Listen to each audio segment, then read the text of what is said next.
What happens when you confiscate soup from an old man?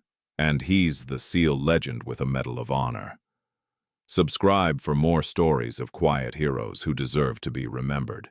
This is Thomas Garrett, age 82, faded jacket, trembling hands, and a call sign that made the enemy run. The Naval Special Warfare dining facility at the West Coast compound wasn't just a cafeteria. It was sacred ground. The walls held decades of history, unit insignias, mission patches, photographs of warriors who never came home. Their young faces stared out from frames, forever frozen in time, forever watching over those who still served. This was a place reserved exclusively for operators and their immediate support staff.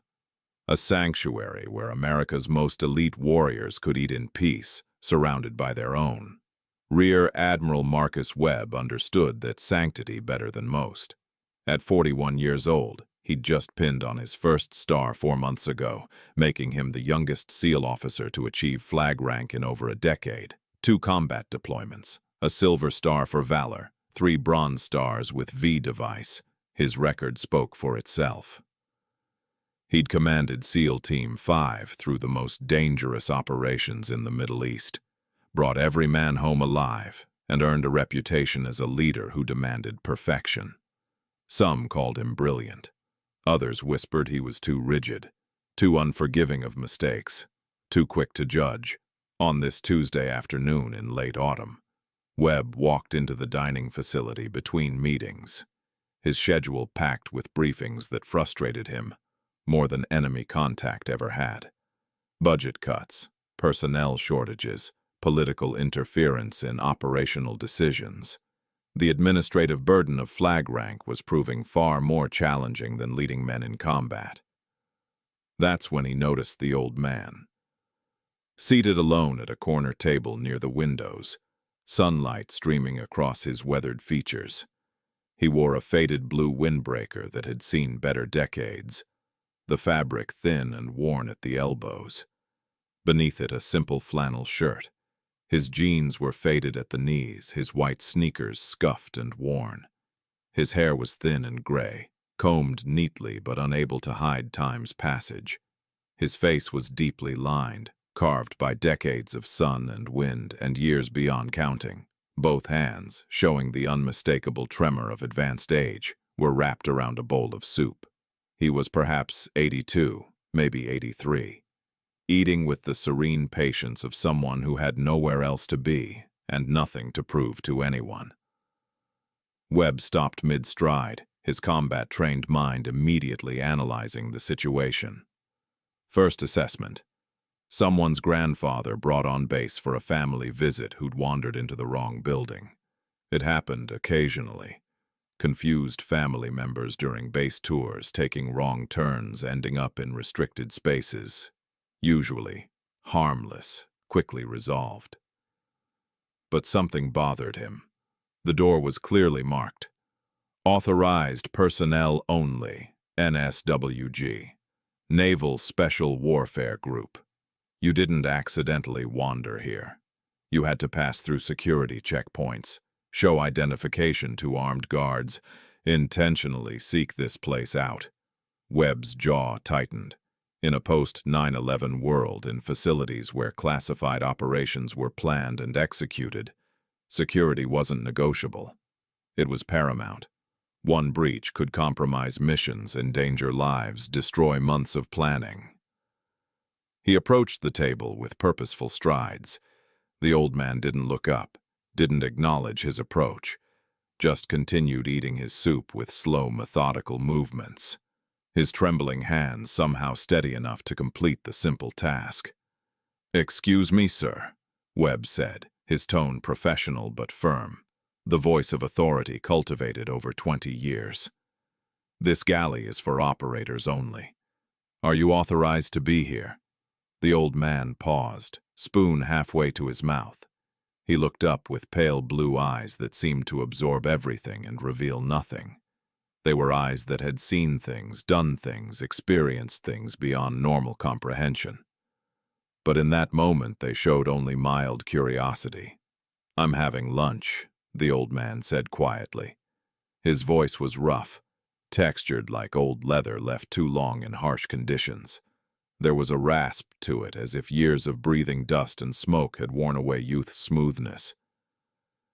"I understand that, sir, but this facility is restricted. Active duty and authorized personnel only. Do you have clearance to be here?"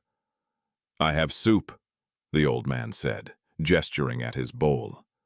A simple statement delivered without irony or challenge. Webb felt irritation flash through him. His morning had been a series of frustrating meetings, budget battles, manning shortages, bureaucratic obstacles that made his job harder every day. He didn't have time for games, didn't have patience for someone who couldn't follow basic security protocols. "Sir, I need to see your identification. Right now." The old man set down his spoon carefully, reached into his jacket pocket with trembling hands, and pulled out a laminated card. He handed it to Webb without comment, without protest, without any visible emotion. Webb examined it with practiced efficiency.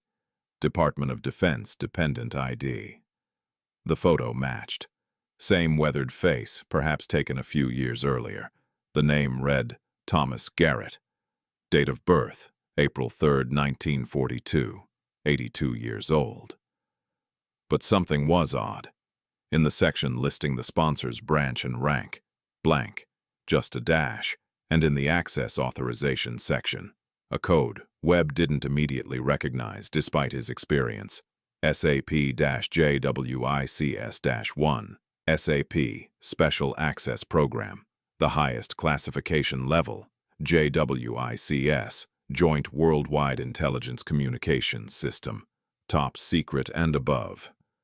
But Webb's irritation overrode his curiosity. All he saw was an elderly man with a dependent ID in a space reserved for operators. "Mr. Garrett, this is a dependent ID. This doesn't grant access to operational facilities. You need active duty escort at all times in restricted areas." The old man reached for his spoon again. "I'm eating soup, sir. I'm asking you politely to come with me. We'll verify your authorization at the security office. I haven't finished my soup." The statement was delivered in the same quiet tone. No defiance, no challenge, just simple fact. Webb's patience, already worn thin from his morning, finally snapped. He was a flag officer. He'd earned that star through blood and sacrifice, through 20 years in the most demanding organization in the world.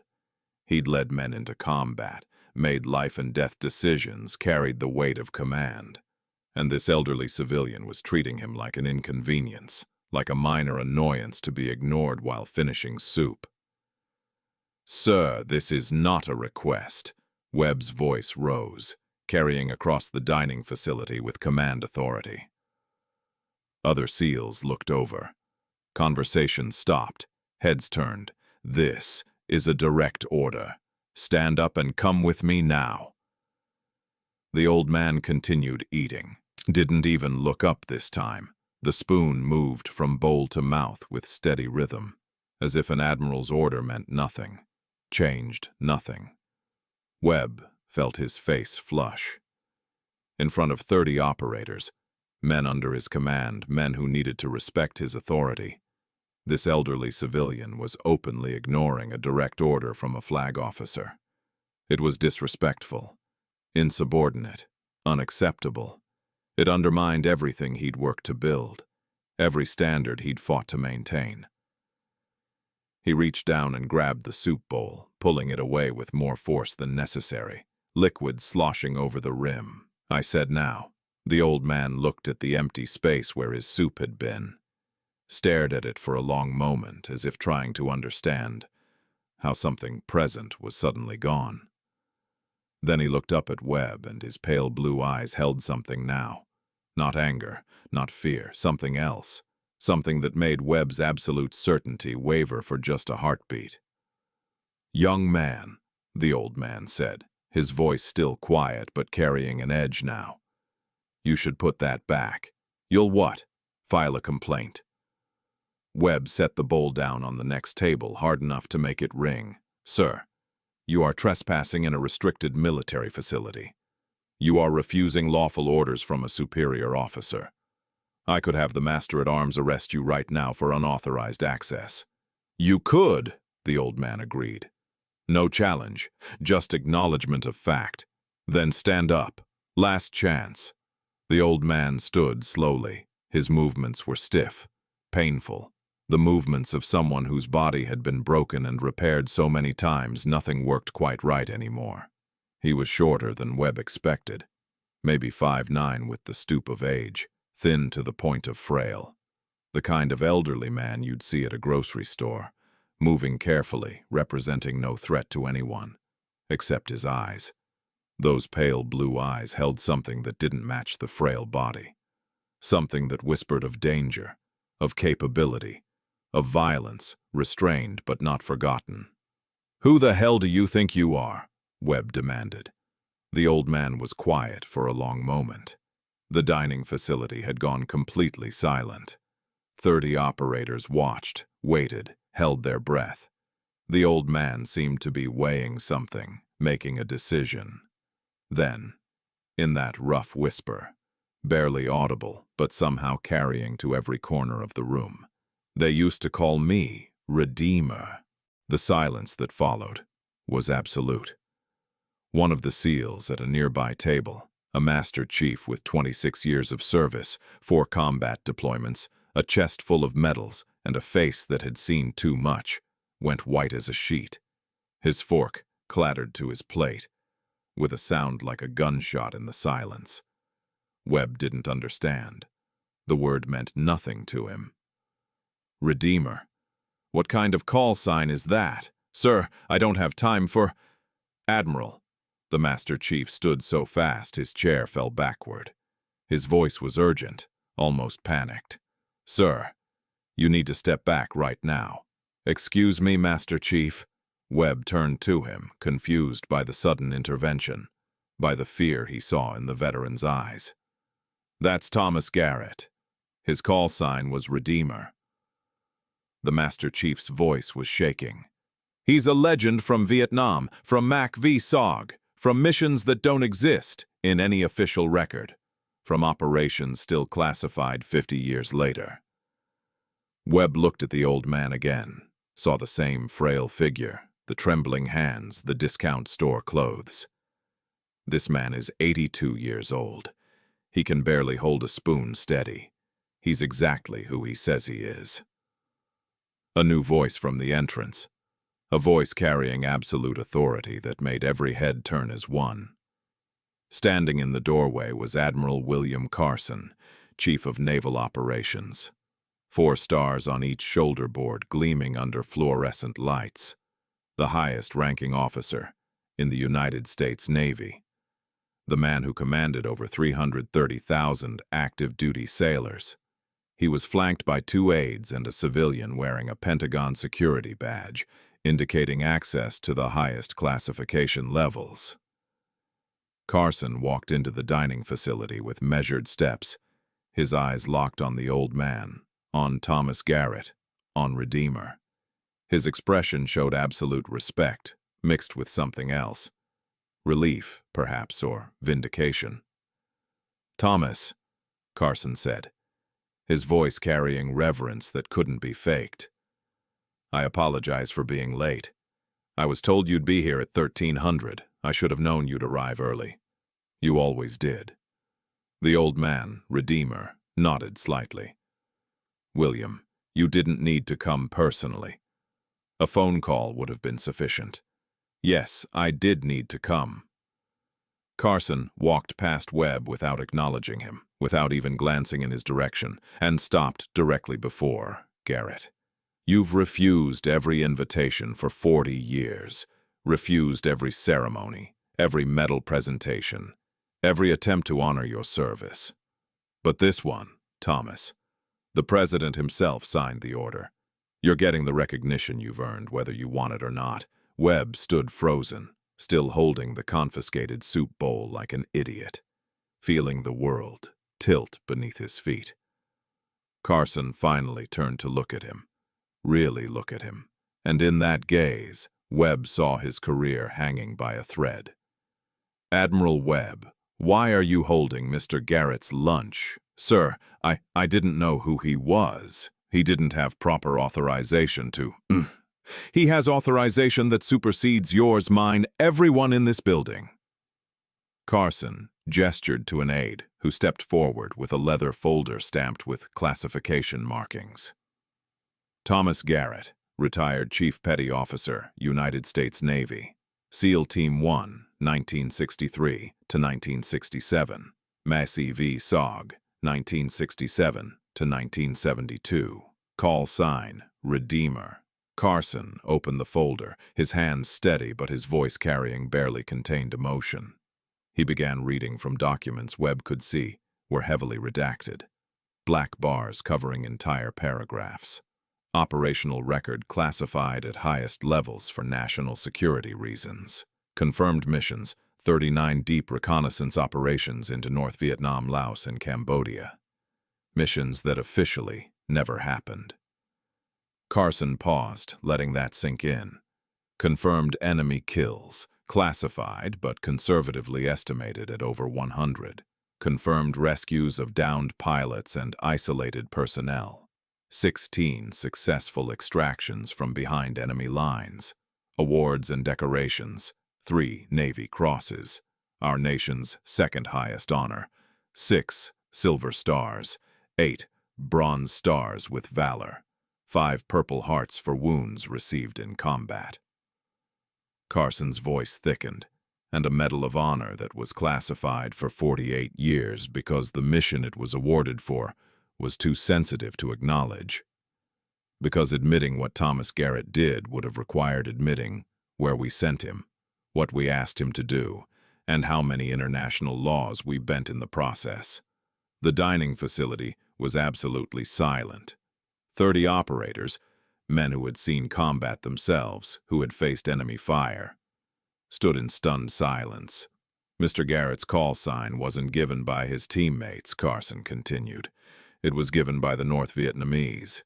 They put a bounty on his head, $50,000 American, more than any other operator in the entire war. They called him the Redeemer in their radio communications because he had a reputation for never leaving a man behind. Ever. For always returning to failed missions. For redeeming the fallen when command had written them off as lost. Carson looked at Garrett, who stood silently, his expression unchanged. They warned each other about him. They feared him. Not because of how many he killed, but because of his promise. Because when a SEAL team was ambushed and men were listed as MIA, Thomas Garrett went back, alone. He penetrated enemy lines, located bodies, retrieved fallen brothers under sustained fire. He did this, despite direct orders to stand down, despite being told the men were dead and the risk wasn't justified. When a rescue helicopter was shot down with 14 men aboard, SEALs, Air Force pararescue, surrounded by hundreds of enemy forces. Thomas Garrett organized and led the extraction that saved 11 of them. He held off enemy forces for 18 hours, killed an estimated 50 enemy soldiers, was shot 3 times. And when the rescue bird finally arrived, he was the last man on board. Carson turned back to Webb, eyes hard as stone. This man is a living legend. The operations he ran shaped modern special operations doctrine. The tactics he pioneered are still taught at Bud-Ass. His after-action reports have been studied by every NATO Special Operations Force, and you just confiscated his soup and treated him like a vagrant. Webb felt his face burning. "Sir, I apologize. I didn't know. His ID showed a code I didn't recognize. His ID is classified at a level you don't have clearance to fully understand," Carson interrupted. "The access code requires special authorization, just to read properly. It's compartmented, because even now, 50 years later, acknowledging what Thomas Garrett did could still compromise national security, could still expose operations that remain classified, could still endanger people who worked with him who are still alive. Carson moved closer to Garrett, his voice softening. Thomas, I apologize. This wasn't how today was supposed to go. This wasn't the welcome you deserved. Garrett shrugged slightly. A minimal movement. It's fine, William. The young admiral was doing his job. Security matters. He saw something that didn't look right and he acted. That's what he's supposed to do. It's not fine. You deserve respect. You've earned it 10,000 times over. Carson gestured to his aide. Get Mr. Garrett, fresh soup, hot soup, and inform the ceremony coordinator we'll be delayed 30 minutes. I'm not starting until Mr. Garrett has finished his lunch properly, quietly, with the dignity he deserves. He pulled out a chair at Garrett's table and sat down. The Chief of Naval Operations, 4-star Admiral, the highest-ranking officer in the Navy, sitting to have lunch with an 82-year-old man in a faded windbreaker and worn jeans. One of the SEALs, a young operator, maybe 25, approached the table reverently, carrying fresh soup. He set it down before Garrett with trembling hands. Not from weakness, from awe, sir, the SEAL said quietly, his voice thick. Thank you for your service, for everything you did, for all the lives you saved. My grandfather served in Vietnam, Marine Force Recon. He told me stories about Redeemer. I thought you were a myth, a legend we told ourselves. I'm real, son, Garrett said gently. Just old, but real. He picked up his spoon with trembling hands. Thank you for your service. Stay safe. Watch your six. Trust your training. Bring your brothers home. Yes, sir. I will, sir. Webb still stood there, frozen, feeling like he'd stepped on a landmine that hadn't exploded yet but could any second. The confiscated soup bowl was still in his hands, growing cold, a physical reminder of his catastrophic mistake. Carson looked at him. Really looked at him. What Webb saw wasn't just anger. It was disappointment, which was somehow worse. Admiral Webb, sit down. It wasn't a request. Webb sat across from Garrett and Carson. His dress white suddenly felt too tight, suffocating. You made a mistake, Carson said bluntly. A significant one. Career-defining. You saw an elderly man and assumed he didn't belong.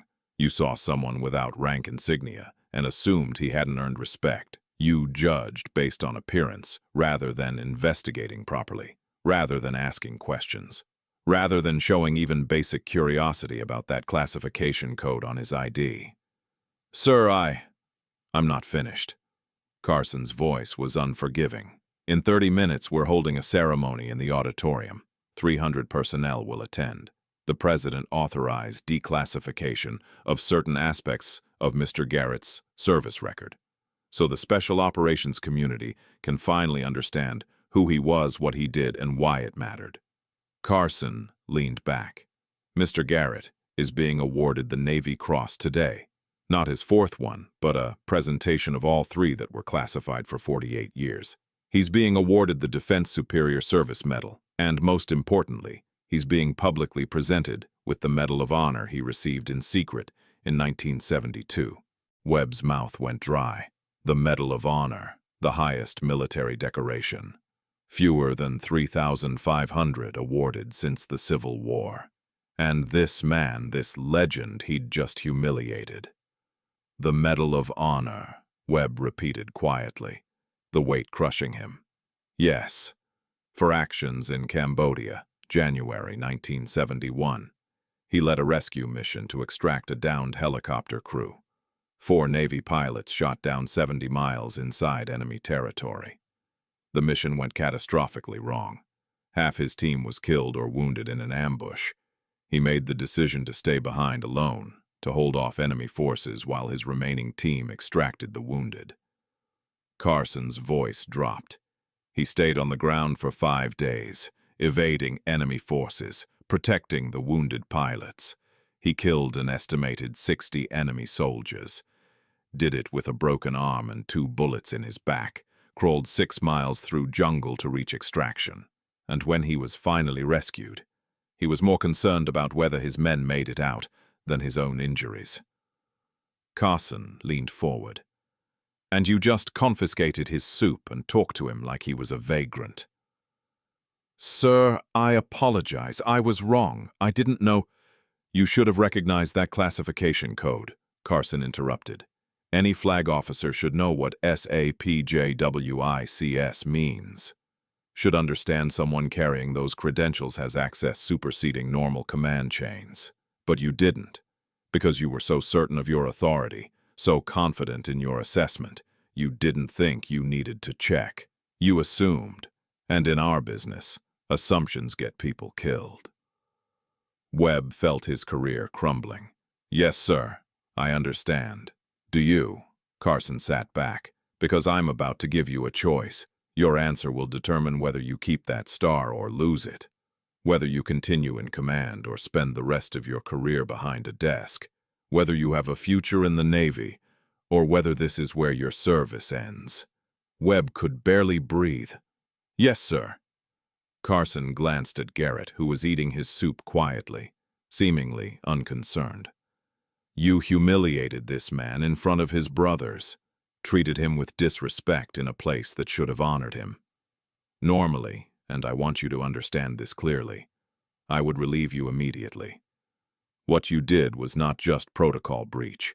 It was a failure of character, of basic humanity and humility every leader must possess." Webb felt tears threatening. "Yes, sir. I understand." "But," Carson continued, and that word hung like a lifeline, "Mr. Garrett has requested something different. He doesn't want you relieved. He doesn't want traditional punishment. He wants something more meaningful." Garrett finally looked up, his pale blue eyes meeting Webb's. When he spoke, his rough voice carried weight. "Admiral, I'm not angry. You were doing your job as you understood it. But you need to learn something before you command more men, before you have more lives in your hands. You need to learn that rank doesn't confer wisdom, that youth doesn't mean ignorance, and age doesn't mean irrelevance, that an old man eating soup might have more to teach you than any manual you've ever read." He set down his spoon. "I want you at the ceremony today. I want you to hear my story, the real story. I want you to understand why humility matters in leadership, why assumptions are dangerous, why every person you meet, especially the quiet ones, the invisible ones, might be carrying history you can't imagine, burden you can't comprehend, lesson you desperately need to learn." Webb looked at this elderly man, frail and trembling, revealed as legend. "Sir, I'm truly sorry. I was wrong. I was arrogant. I made assumptions based on appearance, and I disrespected you in a way you absolutely didn't deserve." "Apology accepted," Garrett said simply. "Now, are you going to sit there feeling sorry for yourself, or are you going to ask me questions? Because you've got 30 minutes before ceremony, and I've got 40 years of stories. Some might even be useful to a young admiral who just learned he doesn't know everything." Carson smiled slightly. "That's Thomas Garrett. 40 years hiding from recognition. But he'll still teach if someone's willing to learn. Can't stop himself." Webb felt something shift inside him. The shame was still there, burning. But there was something else now. Opportunity. A chance to learn from his mistake rather than just be destroyed by it. "Sir, may I ask, why Redeemer? Why did the enemy call you that?" Garrett took another spoonful of soup, swallowed, then looked at Webb with those eyes that had seen things most couldn't imagine. "Because I never left a man behind. Ever. Not once in 5 years. If a mission went wrong, if we had to retreat, if men were lost or captured, I went back, always. Sometimes days, sometimes weeks, but I went back. That was my promise. You come with me, I bring you home. Dead or alive, you're redeemed." His voice grew distant. "The enemy learned that any ambush, any attack in my area, I would return. And when I came back, I brought violence with me. They started using Redeemer in radio communications. Our interpreters picked it up. "Redeemer is coming. Avoid Redeemer's territory." It became my call sign because the enemy named me before my own side did. If this story moved you, like this video, share it, and subscribe to The Quiet Guard for more stories. Proving legends don't always wear their medals. Sometimes they just wear windbreakers and eat soup.